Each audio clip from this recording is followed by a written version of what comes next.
Hello and welcome to our new blog. কেমন আছো তোমরা?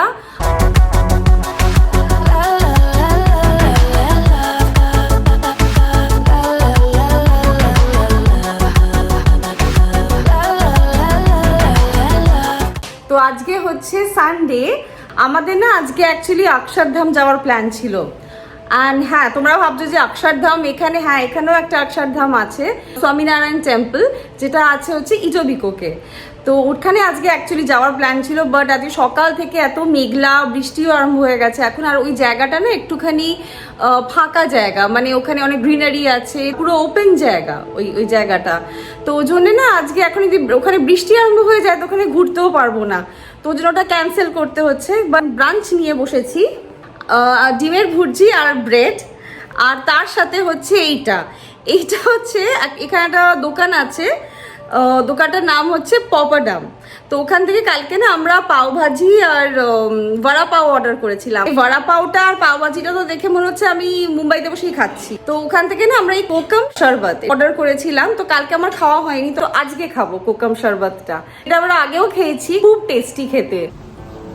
একজন এখানে মুখ গোমড়া করে বসে আছে বারান্দার দিকে তাকিয়ে। তার কারণ হচ্ছে এখন আমরা কোথাও যেতে পারছি না। আজকে আমাদের যাওয়ার কথা ছিল অক্ষরধামে, কিন্তু ওয়েদারটা এত খারাপ, এতক্ষণ তো বৃষ্টি পড়ছিল, এখন বৃষ্টি বন্ধ হয়ে গেছে, আকাশ মেঘলা করে আছে, তার উপরে থান্ডারস্টর্ম ওয়ার্নিং দিয়েছে। অবভিয়াসলি যেতে হবে না, অক্ষরধামটা অনেকটা দূর এখান থেকে, প্রায় 1-1.5 ঘন্টা লাগবে যেতে। হ্যাঁ, রেস্টুরেন্টে যাওয়ারও প্ল্যান হয়েছিল, বাট এখন ওয়েদারের জন্য সেটাও ক্যান্সেল হয়ে গেছে। তো সেই জন্য একজনের খুব মুড খারাপ। আজকে কি মুডটা ঠিক হবে? এটা একটা রোজ হচ্ছে, সারা উইকডেজে হয় না, ভালো সানি ওয়েদার থাকে, উইকেন্ডে এসেই না বৃষ্টি হয়। কালকে ভাবলাম যাবো, কালকে তুই চোখ নিয়ে পড়ে রইলি, তোর চোখে আঞ্জনি হয়েছিল। হ্যাঁ, আমার চোখে এখনো একটু খোলা আছে চোখটা, বাট ফেটে গেছে জিনিসটা। আমার চোখে আঞ্জনি হয়েছিল এই গতকাল, অ্যাকচুয়ালি পরশু থেকেই হয়েছে, কিন্তু গতকালও মানে বিশাল ফুলে গেছিল। বাট ওই যে সিস্টেম ওয়াইপসটা তুই কিনে আনলি না, ওইটা দিয়ে কাজ। আমি একটা ওয়াইপ ইউজ করি, যেটা আমি মাঝখানে বন্ধ করে দিয়েছিলাম, ওই জন্য আবার হয়েছে। আমার প্রায়ই হয়, আমার এই ক্লাইমেট চেঞ্জের সময় ভীষণ এরকম আঞ্জনি হয়।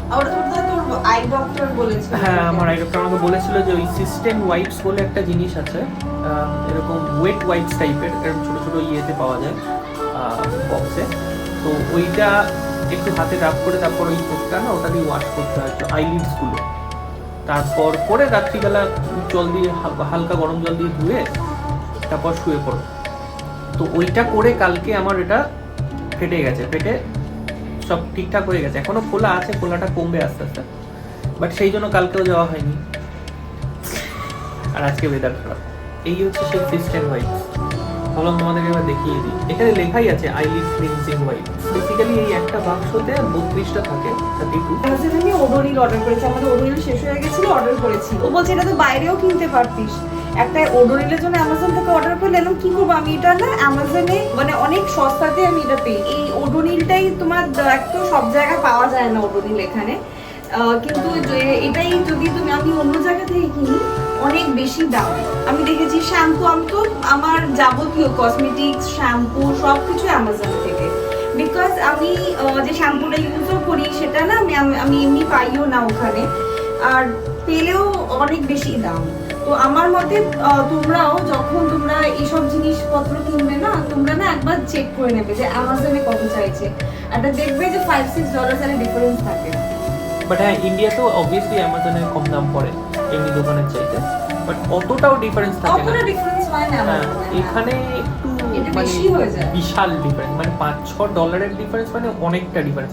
$1-2 এদিক ওদিক হলো মানা যায়, বাট এমন আমার ওইটার মানে $8 ডিফারেন্স, মানে বিশাল ব্যাপার। এই ইনফ্লেশনের সময় এইগুলো তো একটু দেখে চলতেই এমনিতে হবে, বিকজ এমনিতেও এত জিনিসের এখানে, স্পেশালি আমি অন্যান্য জায়গায় অতটা জানি না ইউএসএতে, বাট কানাডাতে তো প্রচন্ড জিনিসের দাম বেড়ে গেছে। মানে যেটা আগে প্রায় $10 ছিল যে কোনো জিনিস, আমি বলছি সে একটা জিনিস $10 ছিল, সেটা এখন $15-16 এমনি। স্ট্যাটিস্টিশিয়ানরা বলছে, যারা মার্কেট স্টাডি করে, ইভেন ব্যাংকের ফাইন্যান্সিয়াল অফিসার্সরা, যে তোমাকে যদি আমার ক্যানাডাতে বাড়ি কিনতে হয় বা ফ্ল্যাট কিনতে হয়, ডাউন পেমেন্টের জন্য যে পয়সাটা লাগে সেইটা জোগাড় করতে তোমার 22 বছর লাগে। আর নট নেসেসারিলি যে তুমি কম স্যালারি পাচ্ছ তাই জন্য, তুমি যদি ভালো স্যালারিও পাও তাহলেও তোমার অ্যাটলিস্ট 20 to 22 ইয়ার্স লাগবে শুধু ডাউন পেমেন্ট জোগাড় করতে। মানে রিডিকুলাস ব্যাপার হয়ে গেছে এখানে। হাউস প্রাইসিং তো তুমি বাদই দাও, মানে ছুতে পারবে না। 1 বেডরুম একটা ফ্ল্যাটে তুমি যদি কেনো তো সেখানে তোমার দাম হয়ে গেছে 700,000। মানে এটাকে আমি যদি ইন্ডিয়ান কারেন্সিতে আমি কনভার্ট করি, সো ইট ইকুয়ালস টু 4 কোটি 20 লাখ। আমি বাড়িতে বলছি, মা বাবা বলছে 4 কোটি একটা 1 বেডরুমে 3 BHK বোধহয় 3টে চলে আসবে। আরে তুই এইটা বলছিস কত এরিয়াটা বল? হ্যাঁ, আর ছোট্ট 500 স্কয়ার ফিট হবে, তারও কম, 450 থেকে 500। সেটা একটা $700,000 নিচ্ছে এখানে। মানে রেন্টে 1 BHK, আমি বেশিটাই বলছি কারণ আমাদের যে এরিয়াটা, এই এরিয়াটার দাম এখন টরন্টোতে সব থেকে বেশি যায়। তো এই এরিয়াতে আগে ছিল হচ্ছে $1,800 1 BHK অ্যাপার্টমেন্টের রেন্ট, এখন সেটা হয়ে গেছে হচ্ছে $2,500 একটা 1 BHK। মানে 2 BHK তো আরো বেশি। তো জিনিসপত্রের দামও বেড়েছে, তার সঙ্গে হাউজিং এর প্রচন্ড দাম বেড়ে গেছে। তো বৃষ্টির জন্য তো কোথাও যেতে পারলাম না, তো ওই জন্য আমরা এখন ভাবছি যে আমাদের না অ্যাপার্টমেন্টে এই নতুন জিমটা খুলেছে, জিম আর সুইমিং পুলটা নতুন ওপেন হয়েছে, তো ওটা না এখনো পর্যন্ত একবারও যাওয়া হচ্ছে না। ভাবলাম যে একবার ঘুরে আসি।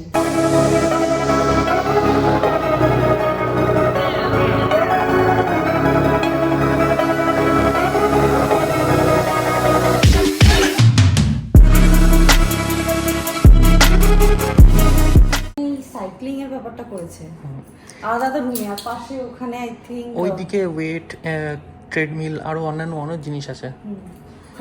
সেকশন করা করতে পারছি না। হ্যাঁ, প্রচুর লোক আছে ওদিকে। এখানে লোক থাকলে লোকের প্রাইভেসির জন্য ভিডিও করা যায় না। বাট দেখা যাক, পরে আরেকবার দেখাবো ওই পাশটা। লোকগুলো ওয়েট করে বসে আছি কখন থেকে এই লোকগুলো যাবে, তাহলে আমি এই ট্রেডমিল এই রুমটাতে যেতে পারবো। এইখানে বাইরে সুন্দর বেশ এরিয়া আছে, এখানে যাওয়া যায় না যদিও, বাট দেখতে ভালো লাগছে না। পেছনে আরেকটা বিল্ডিং আছে ওইদিকে। মর্নিং টাইমে আমরা চলে আসতে পারি এখানে, এসে আমরা যদি এক্সারসাইজ করে তারপরে আমরা কাজে বসলাম।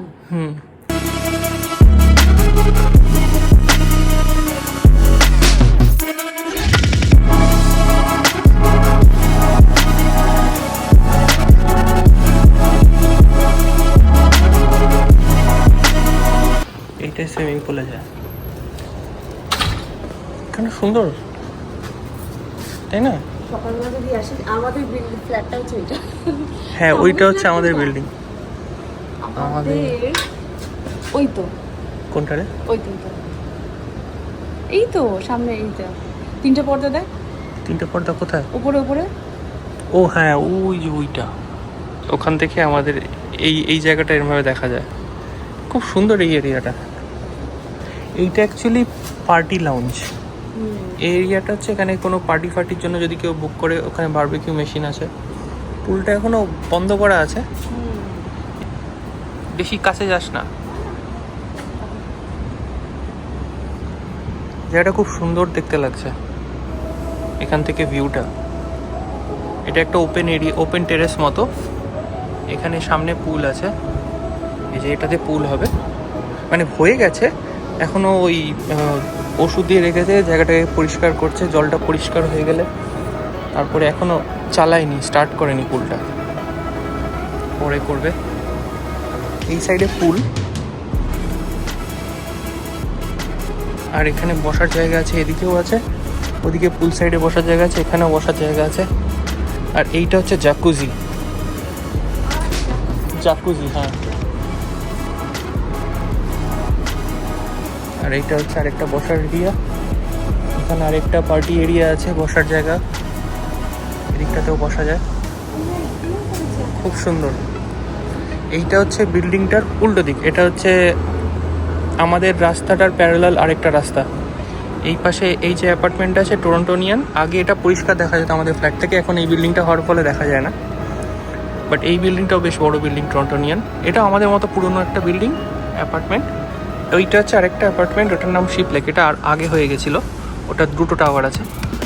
আমাদেরও তো অবশ্য 2টো টাওয়ার। আমাদের জিমটা অ্যাকচুয়ালি একতলায় নয়, কিন্তু আমাদের জিমটা কিন্তু 4th ফ্লোরে। হ্যাঁ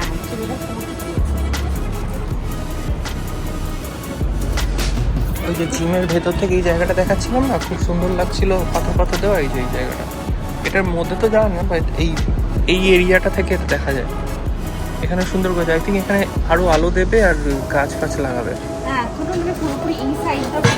হ্যাঁ এখনো করছে বিউটিফিকেশন করা কমপ্লিট হয়নি, এখনো করছে। এখন সোনা আছে, স্টিম কর, হ্যাঁ স্টিম রুম আছে তো, উইমেন্স চেঞ্জ রুম আর ওই পাশে মেন্স চেঞ্জ রুম আছে, এখানে ওয়াশরুমও আছে। কি রে, তাহলে তুই জিম করলি না তো আজকে? সব দেখতে এসেছিলিস? না, আমার এখনো খাওয়া দাওয়া হয়নি, এখন কখন খাবো? কাল থেকে প্রত্যেকদিন আসবো, আসতে হবে আমার। এইখানে এলিভেটরে বোধহয় কোনো মালপত্র নিয়ে যাচ্ছিল, ওই জন্য এটা কভার করে রেখেছে যাতে ধাক্কা লেগে নষ্ট না হয়ে যায়। এখানে এটা করে।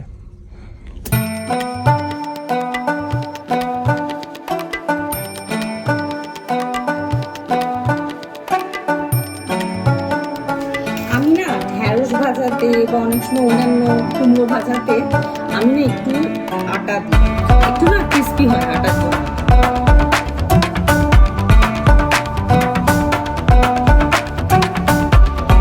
ডাল, ভিন্ডি ভাজা সবই হয়ে গেছে, শুধু এখন ইলিশ মাছটাকে ভাজতে হবে। তো আমরা আগের দিন অর্ডার দিয়ে না ইলিশ মাছ আনিয়েছিলাম, তো আজকে ইলিশ মাছটা ভাবছি করবো। চকবাজার থেকে আনিয়েছিলাম। আগে জানতাম না চকবাজারটা শুধু রেস্টুরেন্ট, এমনি তো ওটা একটা রেস্টুরেন্টই, বাট আমি ইন্টারনেটে ওদের ওয়েবসাইটে দেখার পর দেখছি ওরা না ওই কাঁচা মাছও বিক্রি করে। 1 কিলোর 500 1.5 কিলো ইলিশ আছে, রুই মাছ, তেলাপিয়া, এগুলো কাঁচা মাছও বিক্রি করে। বাংলাদেশি মার্কেট থেকে কিনতাম, তো এখন ভালোই হয়েছে চকবাজার থেকে অর্ডার করে দেবো। তো এই একটা ইলিশের মাছের প্যাকেট আনিয়েছিলাম আগের দিন।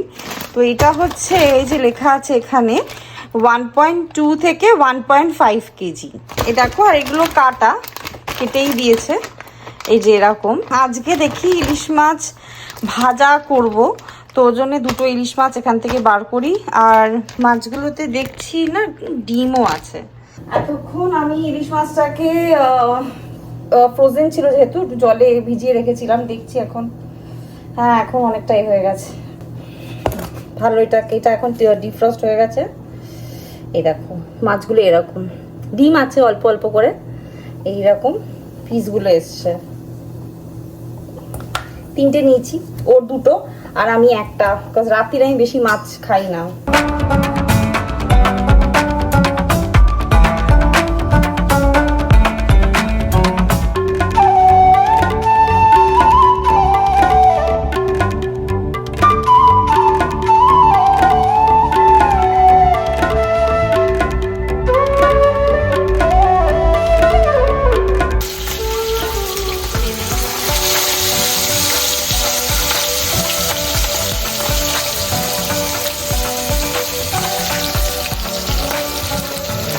ইলিশ মাছ ভাজাটা স্যার করছেন, চান টান করে ইলিশ মাছ ভাজছেন।